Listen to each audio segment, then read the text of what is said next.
Lilith, Adam's first wife, whom history branded as an evil, treacherous demon. But what if her supposed wickedness was actually the first war for freedom?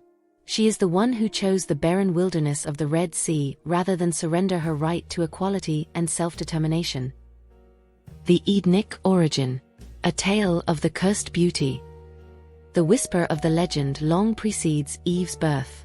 In the most ancient darkness, before order carved the fundamental rules into stone, the Creator fashioned Adam's first companion. This unique creature was not shaped from a rib, but from the very same rich, life-giving reddish clay as the man himself. She was Lilith. The forgotten tales shroud Lilith's profound beauty with the potent magic of the demonic sphere. She was defined not by gentle, pure charm, but by a primal, fierce, magnetic force that always danced directly on the edge of danger. Some ancient sources suggest Lilith's form was identical to the seductive, wild spirits dwelling in the desert, while others powerfully emphasize her unparalleled beauty and intense sensuality. The Zohar's reference. She is described as a beautiful woman, with a bare upper body and long, flowing, spreading hair. This beauty, however, was not a gift, but an early curse of destiny. Lilith was interwoven from the start with the power of knowledge and unrestrained desire, a flame that paradise could not, and perhaps did not even dare to, contain. The awakening of the shadow. Adam and Lilith were shaped from the same soil, possessing the same knowledge, yet the first shadows appeared with the awakening of the desire for power. Adam, as the male, claimed dominance for himself within the created order, including the most intimate moments of their life together. He insisted on being the superior, controlling party in every single situation. For him, it was a matter of divine hierarchy. For her, it was an intolerable assault on her very being. Lilith's soul, however, knew no submission. She felt she was created as an equal, in the full divine sense of the word. The moment she refused his demands and subjugation marked the first crack in the idyllic image. According to the Alpha-Beta Midrash of Ben Sirach, Lilith responded like this: I will not be beneath you, nor will you be above me, because we were both created from the dust of the earth, and we are equals. This statement was not merely an argument, but the cry of a soul for dignity. Where the answer is domination and not equality, the relationship suffocates. Lilith knew that if she stayed, she would surrender her deepest truth. Her cherished beauty and strength could only remain intact if she abandoned the light. Thus, Lilith did not flee as a monster, but made the very first, deepest decision in the name of freedom. In the heart of paradise, she was the one who first said no to hierarchy, even before Eve could touch the tree of knowledge. The exile and the demonization. The price of freedom. Lilith knew that life in paradise could no longer preserve her truth. The only weapon for a soul craving freedom was what the light had intentionally concealed, the innermost name of knowledge. This name, which even the gods utter only in whispers, Lilith pronounced. With that sound, she created wings from desire and severed the bonds of paradise. She flew away. Far from the created order, she found refuge in the desert near the Red Sea. The silence of the desert was also the price of freedom. The exile became the soul's deepest, most melancholic home. Adam became lonely, his solitude heavy and unbearable, and his complaint quickly reached the Eternal One. God sent 3 powerful angels, Sainwa, Sansonoi, and Samanjaloth, to bring the rebel back to Eden. They found her in the desert, but Lilith was unstoppable. She knew that returning would not mean reconciliation, but the permanent and absolute loss of the self. Lilith's traditional answer, using the Midrash's words, was the following: Why should I return to Adam? I would rather dwell where God's punishment lays waste. Lilith's crucial decision to accept exile for the sake of absolute equality brought the ultimate, divine punishment upon her. And this is precisely where the original story irrevocably turned into the deepest shadow. Because she was unwilling to submit, the beautiful, equal companion was swiftly transformed into a terrifying demon within the tradition written by men. She became the monstrous figure, the ultimate evil of the night. The spirit who haunts men sleeping alone at night. The thief of newborns, who specifically attacks those who are the most vulnerable and incapable of self-defense. and the creature who threatens order with her unrestrained, wild sexuality. I, Serala, whisper this from the shadows. The woman who refuses to fit into the order established by men necessarily becomes a monster in the official narrative. Lilith's demonic nature is not her original character, but the product of the fear of what happens if suppressed power, female freedom and autonomy, invisible emotional depth, is not kept chained. The demonization is actually the mechanism by which we banish into the shadow everything we dare not accept within ourselves, our own suppressed wildness. Lilith is not evil. She is the price of freedom, etched in stone. The exile, the curse, and the demonization. Because Lilith fundamentally refused peace and rejected the subservient role, fiercely insisting on her inherent right to equal creation, God cast a severe and lasting curse upon her. This profound judgment is precisely what turned her into the demon we know today. The Zohar's words on the curse. Where freedom was your primary command, now destruction shall be your destiny. For you, the truth is the punishment. Every day, let you witness 1,000 monsters and shadows born from the spirits that haunt you. You have been removed from the blessing of creation, and instead, you now belong to the night. God's decision thus permanently exiled Lilith from the order of light and confirmed her fate. Lilith had to accept that on her path, 1,000 offspring would be born every day, but each one would see the light as a demonic shadow. Lilith's resolute decision to accept exile for the sake of equality was thus irrevocably sealed with this severe, inescapable curse. According to tradition, the desert did not remain empty. Lilith became the queen of the wilderness, the mistress of abandoned spirits and wandering shadows. The tales darkly whisper that she united with desert demons, or even darker, she conceived from the semen of sleeping men seen in her nightly dreams, which self-fertilized within her. This phenomenon cemented her new destiny. The essence, however, was not the physical act.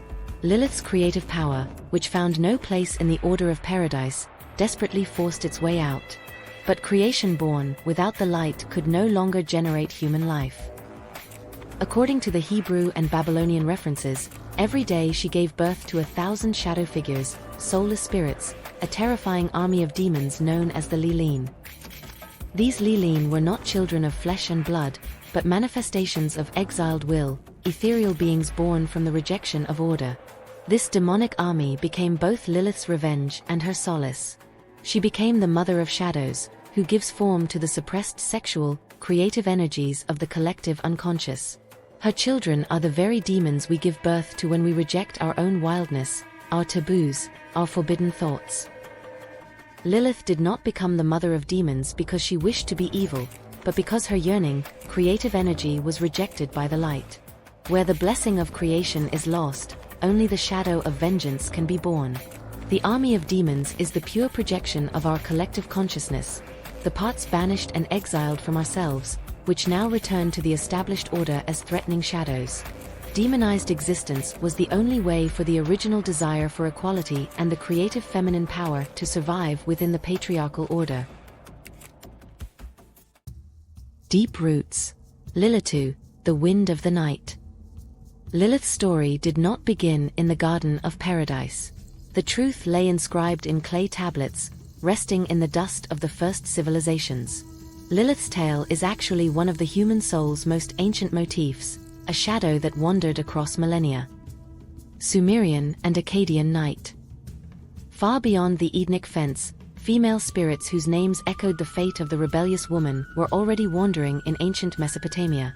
These beings belonged to a category called Lilith in Akkadian and Sumerian mythology. They were wind demons, night spirits, belonging not to the bright sun, but to the mysterious, elusive shadow. The Lilith was a solitary, untamable female spirit who lived in the wilderness, among ruins. She had no husband, she had no children. This independence, this extraordinary autonomy, was inherently threatening to ancient societies built on marriage and family. Where a woman's destiny is loyalty and childbirth, the woman who rejects both becomes a monster. The figure of the Lilith gathered many inherent fears of the darkness itself. They were believed to be responsible for night anxiety, for the tempting dreams that haunted men while they slept, and tragically, for infant mortality. Consequently, the sole purpose of magical incantations and their powerful amulets was precisely to keep the dangerous Lilith away from human dwellings. Her very existence necessitated these constant, desperate acts of spiritual defense. The text of the Arslan Tash amulet from the 7th century BC. "O dwell in the dark chamber, depart at once, O Lilith." This ancient message already hinted at the demonic female power over the defenseless, the sleeping, and newborns. When biblical folklore met the tale of the rebellious wife, the two shadows merged. Lilith became not only the woman rebelling for equality, but also the ancient Lilith-type, a powerful force of order-disrupting, hidden destruction. Lilith's story is not about the fires of hell, but about the truth that was suppressed by the light. She is the forgotten part residing within us that clings to equality and our free will. The myth is a mirror of our collective unconscious, in which rebellion and autonomy were given the label of the demonic. Lilith's story is not about the literal fires of hell, but about the profound truth that was suppressed by the light. She is the crucial, forgotten part residing within us that fiercely clings to equality and our free will. It is a constant, unyielding refusal of domination. The myth is a perfect mirror of our collective unconscious, in which rebellion and autonomy were violently given the label of the demonic. The curse was indeed severe, but Lilith powerfully persevered in her truth. Her eternal fate reminds us that even in the deepest darkness, the seed of light, the persistent flame of freedom, lives on. The complete human soul cannot exist without the memory of the first rebellion. The shadow is not an enemy, it is only the mirror you have not dared to look into yet. To finally face her is the bravest, most necessary step towards true wholeness. Never forget the power you exiled. When the world was still young, and the river's song spoke clearly into the ears of the gods, I was born of the wind. Not of flesh and blood, but of breath, of movement, of a silent rushing, an ethereal, unstoppable force of nature. The Sumerians called me Ki-Sikalilaku, the daughter of the air, the free one, the formless one. I belonged neither to the heavens nor to the earth.